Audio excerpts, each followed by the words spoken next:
durée des temps, pour la durée des temps, pour la durée des temps, nous t'adorons. Pour la durée des temps, nous t'exaltons, car tu es grand et digne de louange éternelle. Tu as fait les cieux pour la durée des temps, nous t'adorons. Pour la durée des temps, nous t'exaltons, car tu es grand et digne de louange éternelle. Tu as fait les cieux. Amen.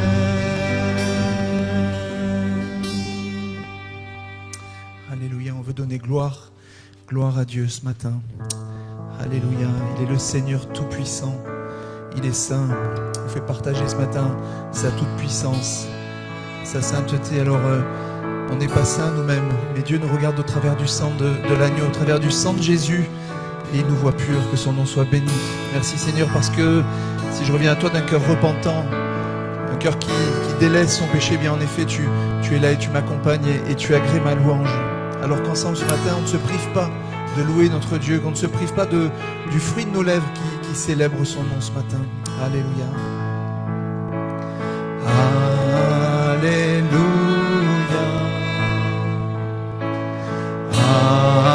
Alléluia. Gloire à Dieu le Seigneur Tout-Puissant. Alléluia.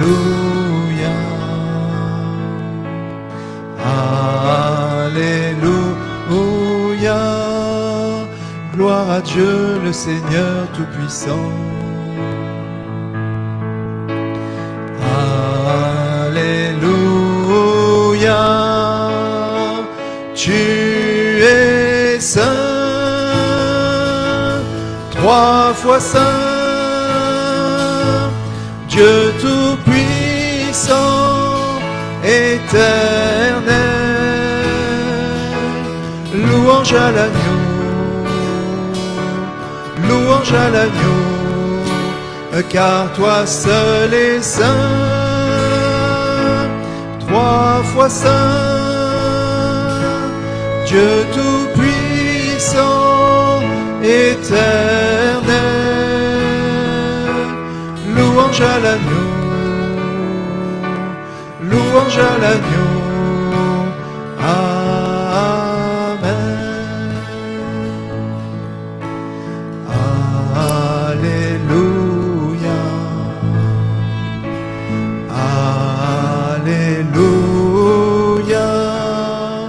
Gloire à Dieu le Seigneur Tout-Puissant. Alléluia. Alléluia. Gloire à Dieu le Seigneur Tout-Puissant. Alléluia. Tu es saint, trois fois saint, Dieu Tout-Puissant, éternel. Louange à l'agneau, louange à l'agneau, car toi seul es saint, trois fois saint, Dieu Tout-Puissant, éternel. Louange à l'agneau, louange à l'agneau, car toi seul es saint, trois fois saint, Dieu Tout-Puissant, éternel. Louange à l'agneau, louange à l'agneau. Amen.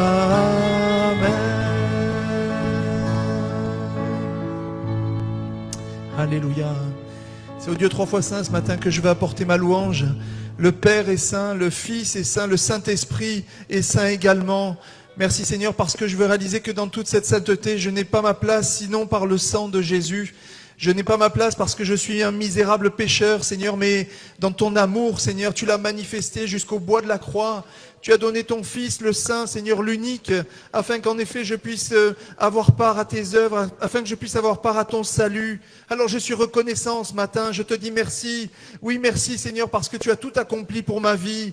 Je te bénis avec mes frères, avec mes sœurs. Merci pour cette vie nouvelle en toi, Jésus. Merci Seigneur pour le pardon de mes péchés. Merci parce que malgré que je ne mérite rien, tu m'as tout accordé par grâce. Je te bénis Seigneur ce matin. Alléluia. Alléluia, Jésus. On va ouvrir la parole ce matin, béni soit Dieu. Et je voudrais lire avec vous un texte que nous connaissons pour la plupart quasiment par cœur. Et dans ce texte, il y a un verbe qui m'a interpellé, qui a attiré mon attention. Peut-être cette histoire, vous l'avez lue comme moi des dizaines et des dizaines de fois.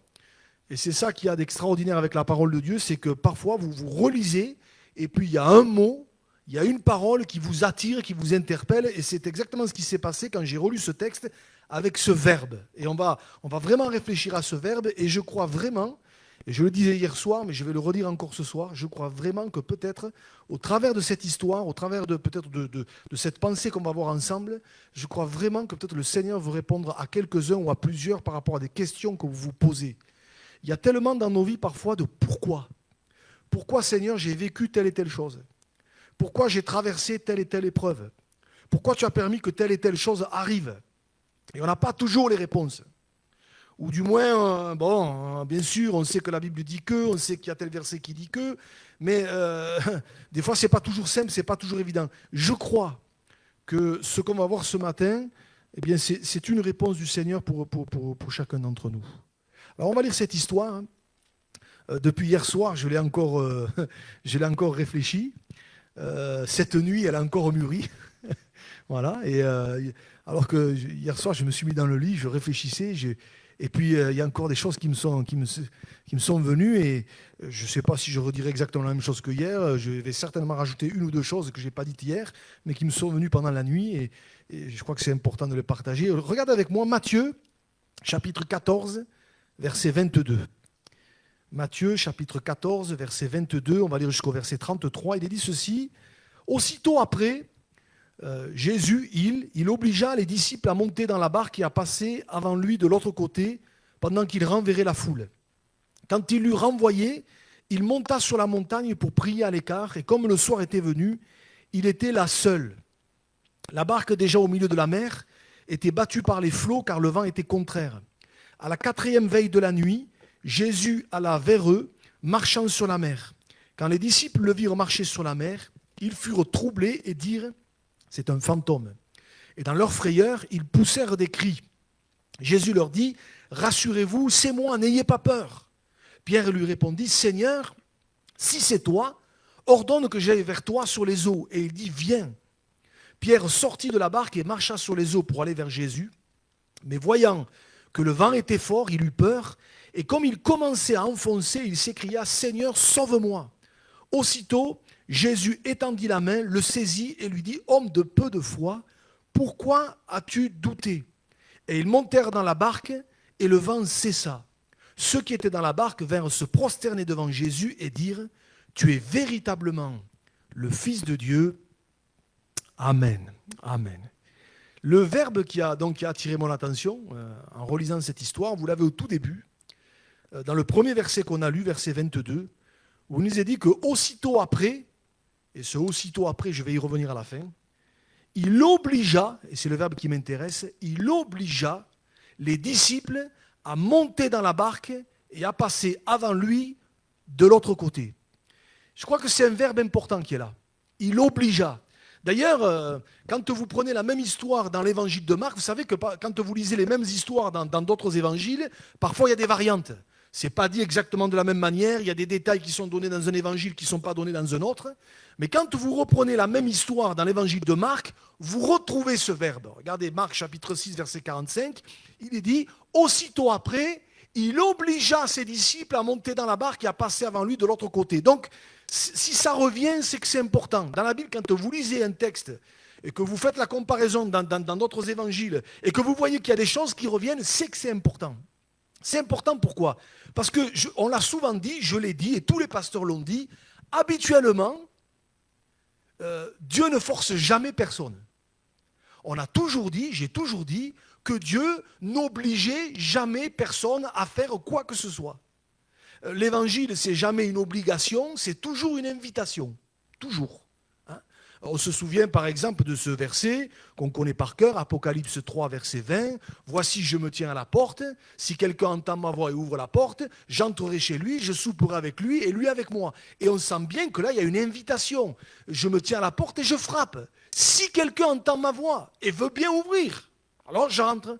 Mais si la porte reste fermée, si je laisse mon cœur fermé, le Seigneur ne rentrera pas. Il n'y a pas d'obligation. Je pense aussi à l'histoire du jeune homme riche. Jésus n'a pas forcé le jeune homme riche à faire ce qu'il lui a demandé. Vous vous rappelez, c'est ce garçon qui vient, qui va lui dire qu'est-ce que je dois faire pour hériter la vie éternelle. Jésus qui lui dit va, vends tout ce que tu as et suis-moi. La Bible dit qu'il est devenu tout triste et qu'il est reparti. Jésus ne lui a pas imposé. Jésus ne lui a pas dit il faut que tu le fasses, je t'oblige à le faire, je t'ordonne de le faire. Jésus ne l'a pas fait. Il n'a pas obligé. Mais ici, dans ce texte, vous avez cette injonction du Seigneur qui est là. Il obligea les disciples à monter dans la barque et à passer avant lui de l'autre côté pendant qu'il renverrait la foule. Alors on peut se poser la question, mais comment ça se fait que Jésus a obligé ? Je crois qu'il y a là une leçon spirituelle, un enseignement spirituel extrêmement important. C'est qu'à partir du moment où j'accepte de devenir un disciple du Seigneur, parce que vous avez bien remarqué qu'ici, Jésus oblige ses disciples, il n'a pas obligé la foule. Il n'a pas obligé des inconnus, des gens qui ne le connaissaient pas. C'est à ses disciples qui donne cette injonction. Je crois que c'est important de réaliser qu'à partir du moment où j'ai accepté, et pour la plupart c'est le cas ce matin, j'ai accepté de devenir un disciple du Seigneur, alors dans ma vie chrétienne, dans ma marche avec lui, il y aura toujours ce que j'appelle des passages obligés. Et s'il y avait un titre à mettre à ce message, ça serait celui-là, passage obligé. De toute façon, déjà, on le sait, pour la conversion, il y a un passage obligé. Et ce passage obligé, c'est la repentance. Il n'y a pas de salut sans repentance. Je sais bien qu'aujourd'hui, on n'aime pas trop ça, on n'en parle plus trop, mais c'est quelque chose qui est important. Sans repentance, il n'y a pas de salut. Il n'y a pas de salut. Et dans la vie chrétienne, plus on avance avec le Seigneur, plus il nous faut réaliser que qu'on le veuille ou non, parce que le Seigneur veut nous amener plus loin, parce qu'il veut nous faire grandir, il veut nous faire mûrir, alors il va permettre certains passages obligés, c'est-à-dire des situations qu'il va permettre, ou peut-être sur le coup on n'aura pas toutes les explications, mais c'est des passages obligés, mais que Dieu va utiliser pour nous faire mûrir, pour nous affermir, pour nous enraciner dans la foi, pour nous donner une assise spirituelle beaucoup plus forte, pour qu'il y ait une croissance spirituelle. Alors oui, il y a des passages obligés. Il y a des passages obligés. Alors, vous allez peut-être me dire, ok, d'accord, mais ici, quand Jésus a obligé les disciples, qu'est-ce qu'ils ont pris derrière ? Ils ont pris une tempête comme jamais ils en avaient prise. Ils sont passés par un moment terrible, vous voyez ? Sauf que, justement, quand on lit ce texte, on se rend compte que cette tempête, elle a eu au moins 3 conséquences positives. 3 conséquences bénéfiques, et qui explique pourquoi Jésus les a obligés. Première conséquence, elle est pour Pierre. Elle est pour Pierre. Verset 29, Pierre, vous savez que c'était le plus téméraire de tous. Hein. Quand il fallait la ramener, c'était toujours Pierre qui la ramenait. Hein. Quand il fallait dire quelque chose, c'était toujours Pierre qui... Vous voyez, c'est comme quand il faut parler, des fois, on en pousse un pour qu'il parle. Vous voyez, Pierre, on n'a pas besoin de le pousser, il sortait tout seul. Hein, voyez. Et là, dans cette situation, Pierre, encore une fois, j'allais dire, il vient vers le Seigneur et puis il va lui dire, mais ordonne que j'aille vers toi sur les eaux. Et Jésus va lui dire, viens. Et Pierre sortit de la barque et marcha sur les eaux pour aller vers Jésus. Et ici, Pierre fait une expérience de foi unique. Mis à part Jésus, il n'y a que lui qui a marché sur les eaux. Et ce jour-là, je me dis, je ne sais pas combien il a fait de pas, est-ce qu'il a fait 3 pas, est-ce qu'il en a fait 5, est-ce qu'il en a fait 10, mais enfin il a marché sur les eaux, quoi. Et je me dis, waouh, ça a dû faire une sensation bizarre. Hein. Bon, n'essayez pas dans le port de la Seine tout à l'heure, hein. Vous allez couler. Voilà, n'essayez pas. Mais je me dis, mais il a fait ce jour-là une expérience qui a marqué sa vie, dont certainement il n'a jamais oublié. Alors peut-être, comme on est des bons Français, on va voir que le côté négatif. On va dire, oui, mais il a coulé. Ça, c'est bien français, voyez, dans le sens que soit on voit la bouteille à moitié pleine, soit on voit la bouteille à moitié vide. Moi, je veux voir la bouteille à moitié pleine. Parce qu'en tout cas, oui, peut-être il a coulé, mais il peut se targuer d'avoir marché sur les eaux. Hein. Il peut se targuer d'avoir vécu une expérience inouïe. Et cette expérience-là, elle l'a tellement marqué toute sa vie que quand vous allez dans le livre des Actes, vous allez vous apercevoir que plus d'une fois, Pierre a marché sur les eaux. Oh, non plus comme ici sur le lac de Galilée, mais il a marché sur d'autres eaux. Il a marché sur les eaux de l'adversité. Il a marché sur les eaux de l'opposition. Et alors qu'il s'est retrouvé parfois dans des situations où il aurait pu couler, où il aurait pu s'enfoncer, eh bien, au contraire, il va marcher sur les eaux de l'opposition. Rappelez-vous que dans le jardin de Gethsémane, il avait craqué, il avait coulé, il avait renié le Seigneur. Quand vous arrivez dans les Actes, bien sûr, la Pentecôte était passée par là, bien sûr. Mais quand, par exemple, il va se retrouver dans Actes chapitre 4, et on en a parlé jeudi soir de ce texte, quand il se retrouve confronté au Sanhédrin, et à cette époque-là, se retrouver face au Sanhédrin, ce n'était pas simple, hein, pour justifier de la guérison d'un homme, regardez ce qu'il va proclamer devant ces religieux, sans peur, remplis du Saint-Esprit. Il va leur dire ceci, sachez-le tous. Sachez-le tous, et que tout le peuple d'Israël le sache, c'est par le nom de Jésus-Christ de Nazareth que vous avez crucifié et que Dieu a ressuscité des morts, c'est par lui que cet homme se présente en pleine santé devant vous. Jésus, la pierre rejetée par vous qui bâtissez et qui est devenue la principale de l'angle. Et regardez la proclamation qu'il fait devant ces religieux en plein Sanhédrin. Il va leur dire, il n'y a de salut en aucun autre. Car il n'y a sous le ciel aucun autre nom qui ait été donné parmi les hommes par lequel nous devions être sauvés. Et regardez verset 13. Lorsqu'ils virent l'assurance de Pierre et de Jean, d'habitude, ils étaient habitués à voir des gens qui, devant eux, ils perdaient leurs moyens, ils baissaient la tête, ils baissaient les yeux, ils s'excusaient. Voyez, là, ce n'est pas le cas. Ils furent étonnés, sachant que c'était des hommes du peuple sans instruction, et ils les reconnurent pour avoir été avec Jésus. Dans cette situation, Pierre marche sur les eaux de l'adversité. Il marche sur les eaux de l'opposition. Regardez à la Pentecôte. Quand le Saint-Esprit est descendu, des langues de feu sont apparues, ils se sont tous mis à parler en langue. Et que Dieu fasse qu'on soit une église où on parle en langue. Alléluia. Et vous allez m'entendre souvent parler dans les semaines qui viennent de l'importance d'être baptisé du Saint-Esprit, de parler en langue. J'espère, mon frère, ma soeur, que tu parles en langue tous les jours. Alléluia, parce que c'est important. Et le jour de la Pentecôte, le Saint-Esprit descend. Ils se mettent à parler en langue. Et là, la Bible nous dit que les gens vont accourir de partout. Et là, il va y avoir des moqueurs. Ils sont pleins de vin doux. Ils sont pleins de vin doux. Vous voyez comme quoi les moqueurs, ça a toujours existé. Hein. Oh, la secte, le truc, ça a toujours existé, ça. Voyez. Et là, encore une fois, Pierre va marcher sur les eaux de la moquerie, sur les eaux de l'adversité, sur les eaux de l'opposition. Rempli du Saint-Esprit, il va se lever et il va prêcher. Et là, gloire à Dieu, 3000 âmes vont se convertir. C'est plus le Pierre qui a renié le Seigneur et par 3 fois avec imprécation. Non, c'est le Pierre qui marche sur les eaux. Alléluia. Donc cette expérience, et j'y reviens, qu'il a fait dans Matthieu 14, elle lui a servi pour la suite. La leçon spirituelle pour nous, elle est celle-ci. C'est que parfois, Dieu permet certains passages obligés. Permet certaines tempêtes, certaines situations que peut-être sur le coup on ne comprend pas, on ne maîtrise pas, et on se pose la question, pourquoi Dieu me fait passer par là? Eh bien, Dieu parfois permet ce genre de situation parce que ça va nous permettre au travers de ça de vivre certaines expériences avec Dieu et qui nous serviront pour la suite. Qui nous serviront pour la suite. Et combien de fois dans l'exercice du ministère, je me suis rendu compte que certaines situations que j'avais vécues 5 ans, 10 ans avant, elles me servaient pour aujourd'hui, parce que celles d'aujourd'hui, je ne les appréhendais plus avant, parce que j'avais déjà connu ça avant, ou peut-être, vous voyez, dans des situations similaires, et ça m'a servi. Et parfois, Dieu permet certains passages obligés, parce que ça va nous servir pour la suite. D'ailleurs, dans un contexte bien particulier. Regardez, c'est à Pierre que ça va être dit. C'est dans le contexte du lavage des pieds. Vous vous rappelez quand Jésus va laver les pieds de ses disciples. Regardez ce que Jésus va dire à Pierre qui ne voulait pas. Non, non, Seigneur, tu ne me laveras pas les pieds. Qu'est-ce que le Seigneur va lui dire? Ce que je fais, tu ne le comprends pas maintenant, mais tu le comprendras bientôt. Et je crois qu'il y a des situations, parfois, on ne les comprend pas sur le coup. Pourquoi Dieu permet qu'on vive ça? Pourquoi Dieu permet qu'on traverse ça? Est-ce qu'il ne pouvait pas en être autrement? Mais peut-être ce matin, c'est de venir, mais jusqu'à aujourd'hui, tu n'as pas l'explication, mais arrivera le moment où tu comprendras pourquoi. Tu comprendras pourquoi. Alléluia. Et je crois que parfois Dieu permet, nous oblige à traverser certaines difficultés. C'est des passages obligés. Et Dieu le permet parce que non seulement on va faire des expériences avec le Seigneur, mais surtout ces expériences-là vont nous servir pour la suite et pourront nous permettre d'aller plus loin. Deuxième conséquence bénie de cette tempête, elle est pour tous les disciples.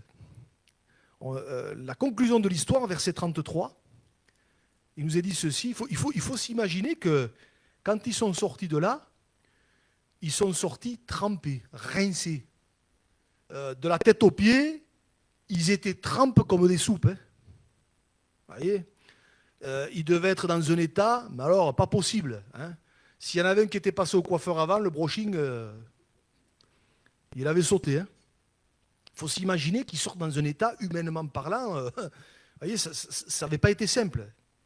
Et pourtant, regardez ce qu'ils vont dire dans ce verset 33. Ceux qui étaient dans la barque vinrent se prosterner devant Jésus et dire « Tu es véritablement le Fils de Dieu. » Waouh! Ce que je veux dire, c'est qu'ils ne sortent pas ce jour-là de la barque complètement découragés, complètement dépités, complètement abattus, en disant « Seigneur, tu nous as fait le coup une fois, plus jamais. Seigneur, tu nous as obligés une fois, mais alors là, c'est terminé. Jamais je remonterai dans une barque avec toi. C'est fini. » Au contraire, ils sortent de là encore plus forts et ils sortent avec des certitudes encore plus fortes, puisqu'ils disent « Tu es véritablement le Fils de Dieu ». Ils le savaient, mais là, ils sortent encore plus fortifiés de cette situation. Ils sortent encore plus forts, voyez, encore plus forts. Et là encore, on a une belle leçon spirituelle. C'est que parfois, Dieu permet dans nos vies des passages obligés, mais le but, c'est de nous donner une assise spirituelle plus profonde. C'est de nous affermir, de nous enraciner au travers de ces passages encore plus. D'ailleurs, c'est ce que Pierre lui-même dira un petit peu plus tard. C'est marrant d'ailleurs que ce soit lui qui le dise. Regardez, 1 Pierre, chapitre 1er, versets 6 et 7, vous avez ce passage où Pierre parle de l'héritage qui nous attend. Cet héritage qui ne peut ni se souiller, ni se corrompre, ni se flétrir. Il nous est réservé dans les cieux. Moi, quand je pense à ça, je me dis, Seigneur, waouh! Il y a ce chant qui dit, je ne sais plus qui c'est qui le... On en parlait cette semaine à la réunion, mardi ou jeudi, je ne sais plus. Le chant qui dit « Je ne peux m'imaginer ce que ce sera ». Vous connaissez ce chant? Ouais. Ah, c'est toi, ouais. C'est toi, Jean-Marc. Voilà. Ce chant qui nous parle de ce moment où on sera à la rencontre du Seigneur. Je ne sais pas si vous y réfléchissez, vous. Hein. Ouais, certains, vous êtes comme moi. Et des fois, je me dis « Seigneur, mais comment ça va être quand on aura notre corps glorifié? Oh là là, Seigneur ». Il n'y aura plus de problème de ceinture, de ventre, de machin. Ça va être tellement top. Et c'est ça, c'est de ça dont Pierre parle. Et il dit, c'est là ce qui fait votre joie. Et il dit, écoutez bien, quoique maintenant, puisqu'il le faut, passage obligé, il le faut, il y a un impératif là. C'est pas, ça serait bien, non. Puisqu'il le faut, vous soyez attristés pour un peu de temps par diverses épreuves, afin que l'épreuve de votre foi, plus précieuse que l'or périssable qui cependant est éprouvé par le feu, ait pour résultat la louange, la gloire et l'honneur lorsque Jésus-Christ apparaîtra. Il le faut. Et c'est Pierre qui le dit. Je crois qu'il a retenu la leçon. Vous voyez, c'est important de rappeler que parfois Dieu permet des passages obligés, mais le but, ce n'est pas de nous faire couler, ce n'est pas qu'on perd de pied, mais c'est qu'au contraire, on en ressorte plus fort. Vous savez, le but du diable, justement, c'est de nous enlever ou de nous faire perdre nos certitudes. Vous savez, Dieu a-t-il réellement dit? C'est toujours d'actualité. Hein. C'était dans le jardin d'Éden, mais c'est encore le cas aujourd'hui. Est-ce que tu crois vraiment? Et puis regarde dans l'état où tu es. Et puis regarde, si Dieu vraiment était avec toi, tu sais, est-ce que vraiment c'est ça Dieu a dit qu'il était fidèle, mais est-ce que vraiment c'est... Tu as vu ce que tu vis? Tu as vu ce que tu traverses? Tu as vu ce que tu as subi? Tu as vu par où tu es passé? Vous voyez, et le but de tout ça, c'est quoi? C'est de nous faire perdre nos certitudes spirituelles, de nous amener quelque part. Quand on n'a plus de certitude, on ne sait plus où on va. C'est plus où on va. Quand on n'a plus d'assises, quand on n'a plus de fondement. Mais nous, notre fondement, il est en Jésus. Alléluia. Et quelque part, même si parfois c'est vrai, ça tangue un peu, rappelez que dans l'histoire des deux maisons, la maison bâtie sur le sable, bâtie sur le roc, mais les deux, elles ont passé les avaries. Et les mêmes avaries. La différence, elle n'est pas là. La différence, c'est le fondement, c'est Jésus. Alléluia. Et parfois, Dieu permet certains passages. Dieu permet certains passages, non pas pour qu'on coule, non pas pour que quelque part on perde pied, mais il les permet pour que justement on s'enracine encore plus. Et peut-être ce matin, c'est face à nos questions, mais pourquoi Seigneur tu permets que je passe par là? Il y a des choses où on se laisserait bien éviter, mais peut-être Seigneur, mais il fallait ça. Il fallait ça. Et puis troisième conséquence, vous l'avez, on n'a pas lu la suite du texte, on s'est arrêté au verset 33, mais regardez le verset 34, la suite. Après avoir traversé la mer, donc ils sortent de la tempête. Je l'ai dit, ils sortent complètement, alors trempent jusqu'à, voyez, des vrais serpients. Ils vinrent dans le pays de Génézareth. Les gens de ce lieu, ayant reconnu Jésus, envoyèrent des messagers dans tous les environs et on lui amena tous les malades. Ils le prièrent de leur permettre seulement de toucher le bord de son vêtement et tous ceux qui le touchèrent furent guéris. Alléluia. Dit autrement, si Jésus ne les avait pas obligés, mais ça là, jamais ils l'auraient vécu. Parce que là, ils ont vécu des miracles. Là, et tous ceux qui le touchèrent furent guéris. Nous, on lit ça comme ça. Mais les apôtres, là, les 12 qui étaient dans la barque, ils assistent à ça. Ils sont spectateurs de la gloire de Jésus. Ils sont spectateurs de l'action de Dieu. Et tout ça, ils le voient. Tout ça, ils le vivent. Et ça a dû bénéficier à leur affermissement spirituel. Voyez. Mais si Jésus ne les avait pas obligés, ça, ils ne l'auraient jamais vécu. Voyez, dit autrement, il y a des choses que nous ne pourrons jamais vivre si quelque part il n'y a pas certains passages obligés. Il y a des choses qu'on ne pourra jamais vivre si on ne passe pas par certains passages obligés. Notez bien que je ne l'ai pas dit tout à l'heure, j'ai dit que j'allais y venir. Si Jésus les a obligés, il y a une raison au départ. Vous avez noté qu'il est écrit aussitôt après. Je reviens au texte de départ, Matthieu 14, verset 22. Aussitôt après, il obligea les disciples à monter dans la barque. Ce aussitôt après, vous le lirez, il s'agit de la multiplication des pains. Juste avant, Jésus vient de multiplier les pains.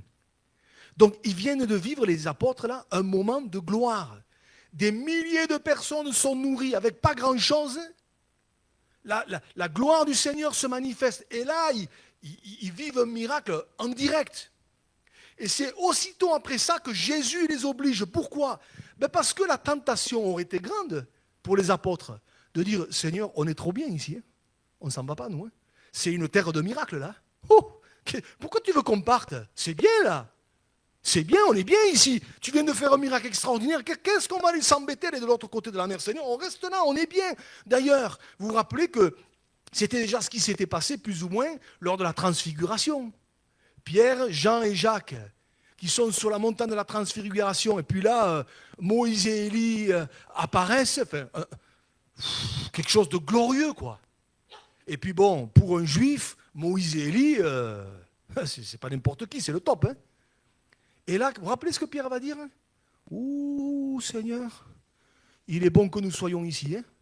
On va pas repartir en bas. Hein. On reste là. Dressons 3 tentes, une pour toi, une pour Moïse, une pour Élie. Nous, qu'importe, on va bivouaquer ici dans le coin, mais on ne quitte plus cet endroit parce qu'il y a la gloire de Dieu. Vous voyez, c'est dans la nature humaine, ça. C'est dans la nature humaine. Et c'est certainement pour ça, parce que Jésus savait très bien que ses disciples ne voudraient pas partir, qu'il les oblige à partir. Vous voyez, il les oblige. Ça montre une chose, c'est que c'est dans la nature humaine que d'aimer la facilité. Vous allez me dire, ouais, ben oui. La facilité, ça aurait été de rester à l'endroit où ils étaient. Multiplication des pains, la gloire de Dieu descendue. Qu'est-ce qu'on va aller s'embêter à aller de l'autre côté du lac? Voyez? Et vous savez, c'est pas pour rien que le diable fera tout pour essayer de nous faciliter les choses. Il fera tout pour essayer de nous faciliter les choses. Hein.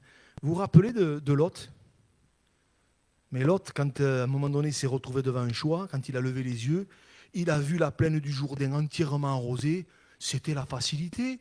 Plus besoin de creuser, plus besoin de chercher un terrain. Enfin, tout était fait, tout était nickel. Aujourd'hui, on pourrait dire tout était nivelé, le géomètre était passé, enfin, tout était fait, quoi. Il n'y avait qu'à s'installer.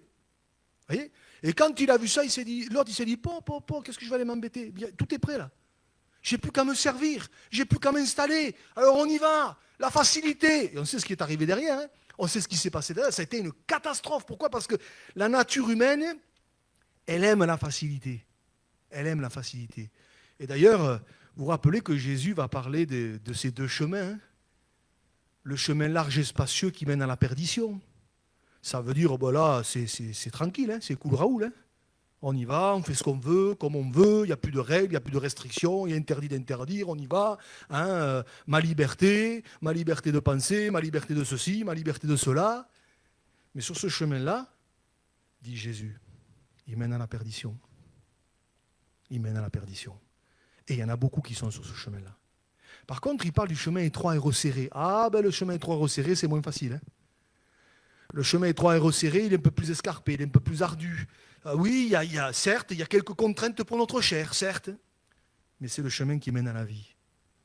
C'est le chemin qui mène à la vie. Voyez? Je crois que c'est important de réaliser qu'effectivement, ouais, parfois le Seigneur permet certains passages difficiles, c'est des passages obligés. Nous, on aurait peut-être choisi un autre chemin, plus simple, plus facile. Mais je crois que c'est important de réaliser que si Dieu nous fait passer par là, c'est que il y a des expériences, il y a des choses qu'on ne vivra pas si on ne passe pas par certains chemins. Et c'est pour ça que le Seigneur nous oblige. C'est pour ça que, j'arrive à la fin, mais j'aime beaucoup ce verset de l'apôtre Paul, Romains 8, 28, on le connaît par cœur.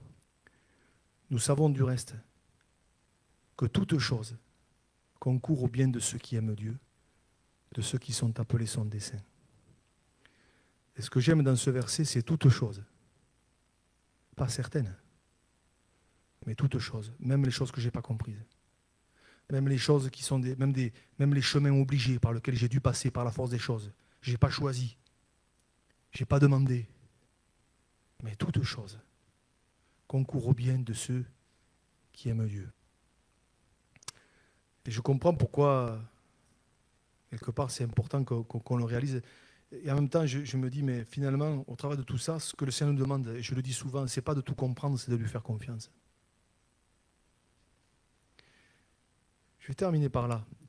Et ça, c'est quelque chose qui cette nuit m'a travaillé. Et je vais rajouter un ou deux petites choses par rapport à hier. Plus d'une fois, je me suis posé la question, et certainement vous aussi.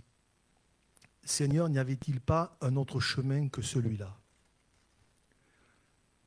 Et peut-être ce matin, on se pose par rapport à certaines choses qu'on a vécues, qu'on a traversées, certains épisodes de notre vie qui ont été compliqués, douloureux, difficiles. On peut se poser la question, on peut se dire, Seigneur, est-ce qu'il n'y avait pas un autre chemin que celui-là? Est-ce que tu n'aurais pas pu faire autrement? Je vous avoue que je me suis posé plus d'une fois la question. Je vais reprendre le même exemple que j'ai pris hier soir.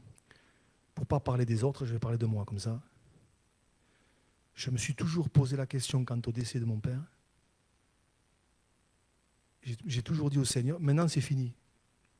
Mais pendant des années, vous savez, quand vous retrouvez votre père mort, vous avez 10 ans, vous retrouvez votre père mort, ça vous hante. Hein. Et je me suis toujours posé la question, pourquoi, Seigneur, il a fallu passer ça? Est-ce qu'il n'y avait pas une autre manière de nous attirer à toi? Parce que c'est au travers de ça qu'on est venu au Seigneur. C'est au travers de ça que ma famille s'est donnée au Seigneur. Mais j'ai toujours dit, mais Seigneur, il n'y avait pas un autre chemin, il n'y avait pas un autre passage que celui-là. Et avec le recul, je me rends compte que c'était un passage obligé, mais ça a tellement eu de conséquences bénies derrière. ça a tellement derrière, il y a tellement de choses. Avec le recul, ça fait plus de 30 ans maintenant. Mais avec le recul, je me dis, mais Seigneur, tu savais ce que tu faisais. Tu savais où tu allais. Et je me rends compte que tu ne t'es pas trompé. Aujourd'hui, je peux le dire. Il y a 20 ans en arrière, je ne le disais pas. Aujourd'hui, je peux le dire. Et peut-être ce matin, il y a des chemins par lesquels on est passé, on n'a pas compris. Mais une chose est sûre, c'est que le Seigneur ne se trompe pas. Et cette nuit, je pensais à ça. Même Jésus, à un moment donné, va poser ce genre de questions à son Père. Et je pensais, ça m'a travaillé. Matthieu 26, on est dans le jardin de Gethsémane. Matthieu 26, versets 38 et 39. Là, Jésus s'adresse à ses disciples. Il leur dit, mon âme est triste jusqu'à la mort. Restez ici et veillez avec moi. Et là, il parle à son Père. Puis, ayant fait quelques pas en avant, il se jeta sur sa face et pria ainsi, mon Père, s'il est possible que cette coupe s'éloigne de moi. Autrement dit avec d'autres mots, il est en train de dire, Seigneur, si c'est possible, est-ce qu'on ne peut pas prendre un autre chemin? Est-ce que ce n'est pas possible de prendre une autre voie? Est-ce que ce n'est pas possible de prendre une autre route? Mais Jésus continue en disant, toutefois, non pas ce que je veux, mais ce que tu veux. Waouh! Et quand vous allez dans Ésaïe chapitre 53, verset 10, il est dit, il a plu à Dieu de le briser par la souffrance. C'était un passage obligé pour Jésus. La croix était un passage obligé. Et là, Jésus dit, mais n'est-il pas possible que cette coupe s'éloigne? N'est-il pas possible, Seigneur, que tu me fasses passer, Père, que tu me fasses passer par un autre chemin? Donc si on se pose la question ce matin, pourquoi, Seigneur, tu as permis telle et telle chose, on est normal. On est normal. Tu es normal. Même Jésus. Mais il va passer par le chemin. Et je pensais aussi à ce verset qu'on ne cite pas souvent, Jean 12, verset 24, Jésus qui dit, en vérité, je vous le dis, si le grain de blé qui est tombé en terre ne meurt, passage obligé, il reste seul. Mais s'il meurt, il porte beaucoup de fruits. Waouh! Ça m'a travaillé cette nuit. C'était un passage obligé. Et Jésus a été ce grain de blé, qui est tombé en terre, qui est venu sur la terre et qui est mort pour nous donner la vie. C'était un passage obligé. Et quelque part, Jésus nous montre la voie. Oui, il y a des passages obligés qui ne sont pas toujours évidents, qui ne sont pas toujours simples. Vous vous rendez compte quand même, nous on lit ça, on a l'habitude. Mais quand Jésus pousse ce cri, mon Dieu, pourquoi m'as-tu abandonné? Mais Jésus était en train de vivre quelque chose qu'il n'avait jamais vécu à ce moment-là. Le regard du Père s'est détourné de lui quelques instants parce qu'il avait été fait pécher pour nous. Et ça a été quelque chose de terrible pour Jésus. Nous on lit ça, mais vous voyez, Jésus a vécu ce genre de passage obligé, où il a souffert, où ça a été terrible, mais derrière, quelle gloire. Parce que 3 jours après, il est ressuscité. Et aujourd'hui, on célèbre le Dieu vivant et vrai. Alors oui, je finis, je vais demander aux musiciens de s'approcher. Oui, il y a des passages obligés par lesquels les uns et les autres on est passés. Et des fois, on a des questions. Peut-être on n'a pas encore la réponse. Peut-être on n'a pas encore la réponse exacte. Pourquoi, Seigneur? Est-ce que vraiment il fallait passer par là? Est-ce que vraiment il fallait que... Tu ne pouvais pas faire autrement, Seigneur, que ça? Je ne sais pas si on aura toujours la réponse ou forcément la réponse ici-bas. Mais je sais une chose. C'est que Jésus ne se trompe pas. Avec nos vies, quand nous lui avons confié, il ne se trompe pas. Et il sait où il nous amène. Alors ce matin, j'ai envie de dire, Seigneur, malgré tout, malgré certains passages obligés, je veux te faire confiance. Je veux te faire confiance. Et je veux m'attendre à toi. Je n'ai peut-être pas toutes les explications. J'ai certaines explications. Je vous dis, il y a des choses. Aujourd'hui, j'ai compris. Bon, il y a encore des petites choses, des petits détails. C'est pas encore ça, mais Seigneur, ce que j'ai vécu avec toi jusqu'à aujourd'hui, c'est tellement beau que je ne regrette pas. Et même si ce que je suis en train de vous dire là, je ne l'aurais pas dit il y a 20 ans en arrière, aujourd'hui, je peux le dire. Je peux le dire. Et je me dis, Seigneur, combien c'est bon de t'avoir confié nos vies. Et même si des fois on est ressorti comme les disciples de la tempête, ce jour-là, complètement rincés, complètement, on a été secoués comme des pruniers. On est ressorti de là peut-être un peu déstabilisé. Mais Seigneur, s'il a fallu passer par là, toi tu sais pourquoi. Mais une chose est sûre, c'est que dans ce passage-là, tu étais avec moi. Et j'étais pas tout seul. Et je voudrais vraiment que ça puisse nous encourager, que ça puisse t'encourager ce matin. Oui, il y a des passages obligés, il y a des passages forcés par lesquels le Seigneur nous a forcés à passer. Nous, on aurait évité ça, on aurait fait un détour. Mais le Seigneur nous y a fait passer. Mais il les a pas passés, on ne les a pas passés tout seuls, on les a passés avec lui. Alors c'est pour ça que je voudrais qu'on termine par ce chant, abrite-moi. Même si les océans se déchaînent, tu les traverseras avec moi, je les traverserai avec toi. Et je veux dire, je suis tranquille car tu es là, Seigneur. On va prier le Seigneur ce matin. On va lui demander de nous aider. Et que peut-être, encore ce matin, on puisse apporter notre cœur au Seigneur. Peut-être il y a encore des pourquoi qui sont là. Il dit, Seigneur, je n'ai pas compris pourquoi telle et telle chose. J'ai encore des interrogations. Mais Seigneur, je veux te faire confiance. Et je me confie en toi. De toute façon, c'est où ça où tu vas couler. Et crois-moi, le diable, il va tirer bien fort pour t'amener jusqu'en bas. Alors Seigneur, je préfère me confier en toi. Seigneur, encore ce matin, je veux te dire merci pour ta parole. Oui Seigneur, parfois, comme les disciples cette nuit-là, tu nous obliges à passer par certains chemins. On n'a pas toujours compris, j'ai pas toujours compris, Seigneur. Peut-être encore ce matin dans nos cœurs, il y a des pourquoi, il y a des comment. Mais Seigneur, avec ta grâce et ton aide, Seigneur, avec le secours du Saint-Esprit, je veux te faire confiance. Nous voulons te faire confiance, Seigneur. Sachant que toi, tu nous conduiras jusqu'au bout. Tu nous conduiras jusqu'à l'autre bord, jusqu'au jour où nous serons avec toi pour l'éternité. Alors Seigneur, à toi la gloire encore ce matin. Merci pour mes frères et sœurs que tu renouvelles. Seigneur, toi qui connais les secrets des cœurs. Toi qui connais ce qui se passe dans le tréfonds des cœurs. Toi qui connais peut-être les cœurs qui pleurent, qui saignent à l'intérieur, alors que personne ne le voit. Seigneur, je te prie de mettre ta consolation, je te prie de mettre ta restauration, je te prie de mettre des forces nouvelles. Seigneur, pour vraiment continuer la route avec toi jusqu'au jour où tu nous prendras. Seigneur, à toi la gloire. Seigneur, tu bénis mon frère, tu bénis ma soeur. Seigneur, tu ravives la foi ce matin. Tu ravives le courage, Seigneur. Tu donnes des forces nouvelles par le Saint-Esprit. Peut-être tu renouvelles dans le Saint-Esprit. Tu baptises dans le Saint-Esprit. Seigneur, tu es tout puissant. Tu es tout puissant. À toi la gloire, Jésus. Amen. On peut prendre ce chant comme une prière. Abrite-moi sous tes ailes.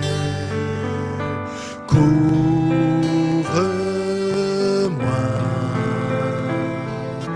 par ta main puissante.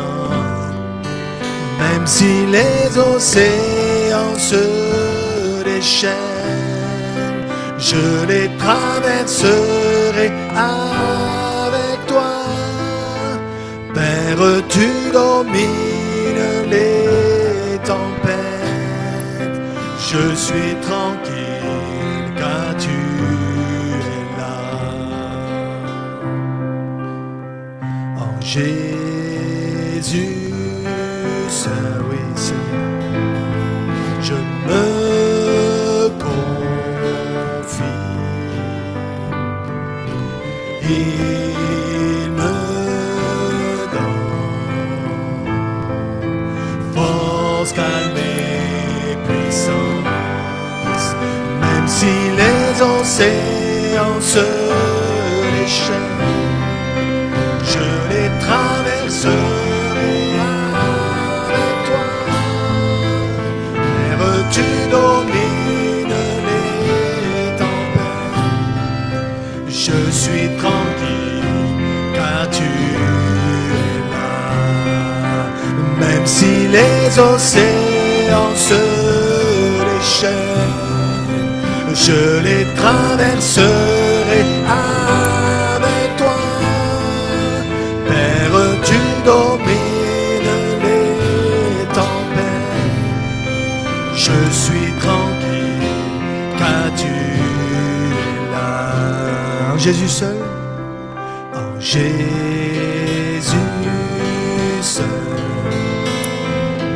je me confie. Il me donne force, calme et puissance, même si les océans se déchaînent, je les traverserai avec toi. Père, tu domines les tempêtes, je suis tranquille car tu es là. Je suis tranquille car tu es là. Je suis tranquille car tu es là.